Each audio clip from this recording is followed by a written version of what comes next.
So today we're reviewing The Flash. So we recently saw The Flash. I know this movie came out in June of this year. It came out a while ago, but we eventually both saw it. Me and my younger self here, Kenny, we both saw it. Kenny, what were your initial thoughts of The Flash? So my initial thoughts, I first of all have to talk about Ezra Miller because I personally think his Flash was an excellent Flash. And even now, I still think he is perfectly casted. I loved his portrayal, and I thought he was a perfect Flash. I want to see him in more movies. Yeah, I have to completely disagree because I feel like this Flash was completely miscasted. Ezra Miller is just a terrible Flash, in my opinion. I think they could have casted so many other people as Ezra Miller. Unfortunately, it just does not work for me.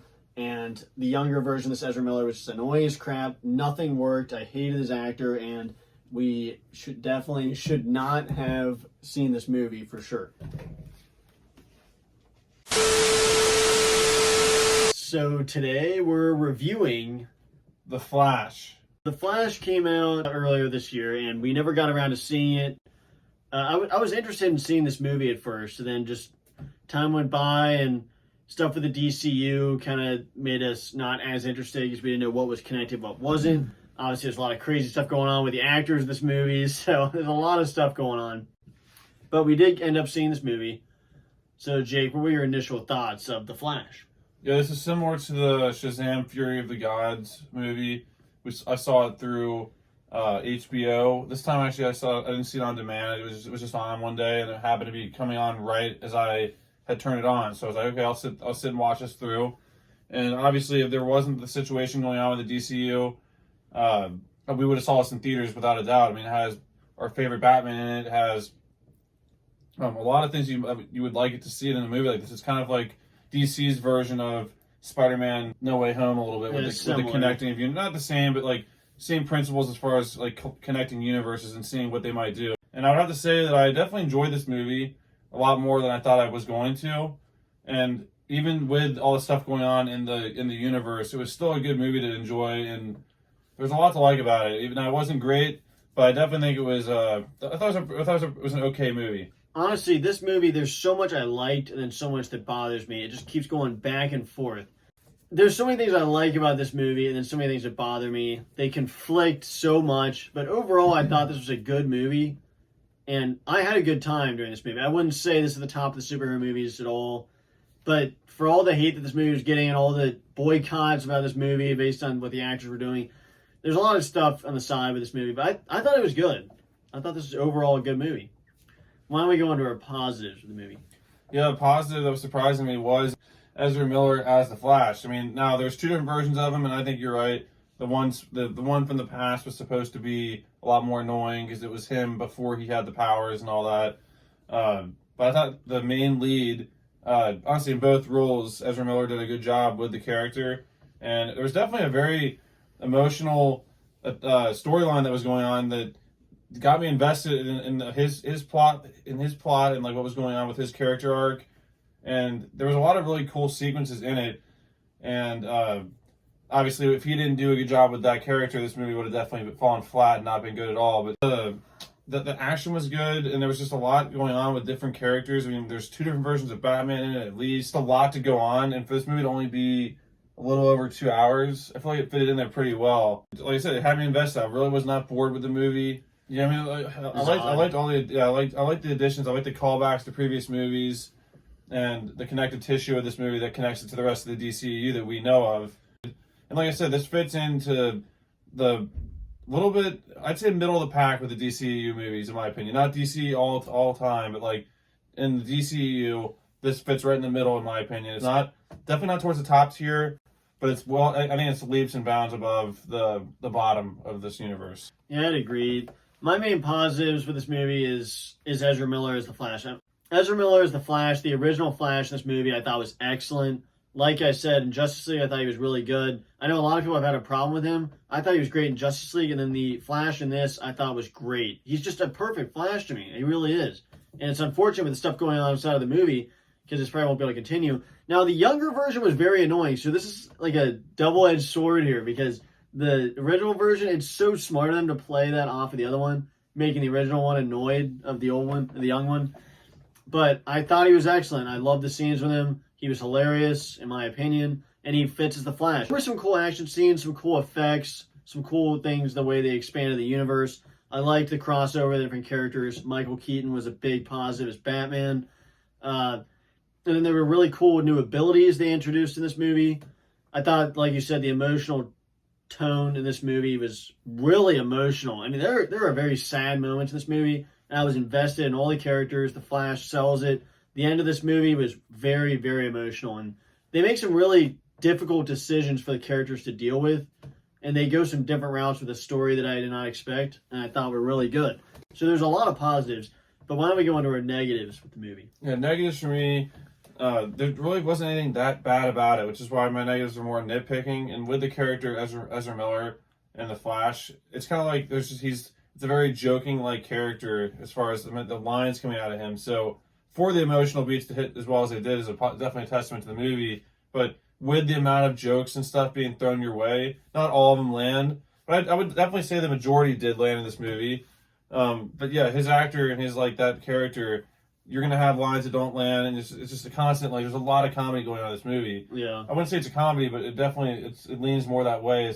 But yeah, negatives. I would just say that some of the comedy didn't land, and maybe it's a little bit too long. And there's certain once again nitpicking for me is there was a couple characters, a couple things I wanted to see done differently that didn't happen the way it did. Because I was getting my hopes up for a certain character to come back into this universe. Within the DC lore, it didn't happen, which is kind of a letdown for me, but I can't really blame the movie for that when there's a million things they could throw in there personally. But that's really my only negatives for this movie. It's just some very small nitpicks and some of the comedy not landing really. See, like I just said about Ezra Miller being a great Flash, I loved his portrayal. My negative, though, is the young Flash definitely being annoying. It works with scenes with them playing off each other. It really does. But it's still a minor negative. With the way he acts just doesn't... It seems way off from what... I just feel like he's not that much younger. I don't know why he's acting that much different. The visual effects I thought were good for scenes, but there's a lot of scenes that took me out of the movie. And the visual effects, we've in an age now where there's so many great movies with amazing visual effects that I have to point that out.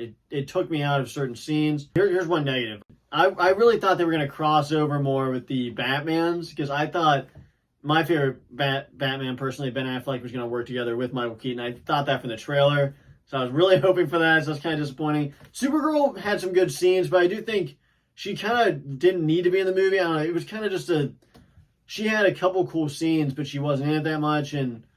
For some reason, people were saying the special effects were really, really bad at certain points, but for me, when they were doing the... whatever you call it, the time going into the past. Yeah. That stuff to me actually worked, because to me that wasn't like, it didn't need to be real, because it was more of a, like you're going to different realms, so it was a little bit blurry. So like, to me, I bought it in that way. I can see where you like all that, the CGI looked bad in those sequences, but for me, it made sense because like, it didn't need to be real. Like it was just showing a bunch of, it was kind of like a Doctor Strange type thing where you've seen a bunch of different examples of things, like a bunch of repeats of like people living at the same moment. I honestly, my negatives, like I can't think of any more negatives. Yeah, I don't know what. Nitpicking it. I'm really trying. I can't. It's maybe hard, I'll think of it later, but I'm not thinking of any more negatives. Yeah, it's hard for me because like I don't have many negatives with that, but that doesn't mean it's like a 9 or a 10 or an 8 or even a 7. Like for me personally, I'm gonna give The Flash a 6 out of 10 because I think it was above average. But again, it's not one that first of all, I didn't see it in theaters, which that speaks volumes about what I thought about it. But then again, it did do better than what I thought it was going to do, and it had a funny end credit scene that I don't know if you appreciate, but I appreciate the end credit scene. Funny. It's wouldn't be more. Brought Aquaman back. We're spoiling it. The emotional storyline of him having to make sure for him in order to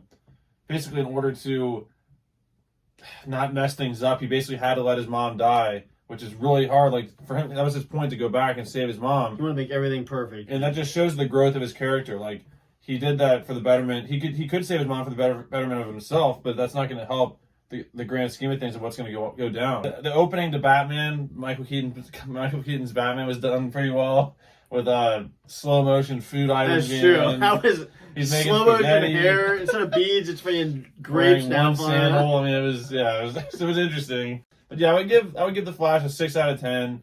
And if you're a DC fan, definitely check it out. And it was not it was not this pile of trash everyone was saying it was. No. So I would give it a pretty solid 6 out of 10.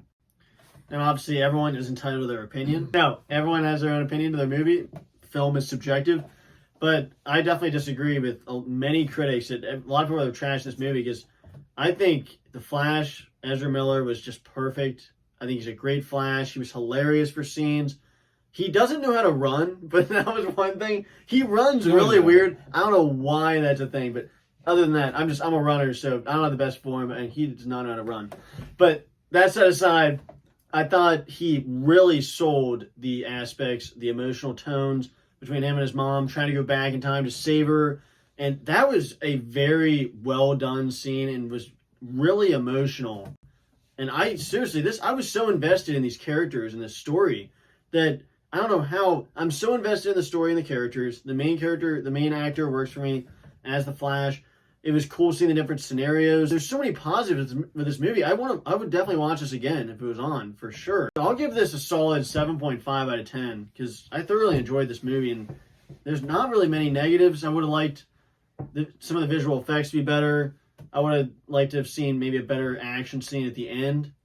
But then again, it was cool with what they did, and I had a good time during this movie. Yeah. And I almost teared up at the end, honestly. It was a very emotional ending. Yeah. But I will say, I think The Flash is an example of a movie that people were letting their opinions of the actor and all the stuff going on beforehand in the universe affect their opinion on the movie without actually seeing it. Because if you actually saw it for what it was, it's an okay movie, decent movie.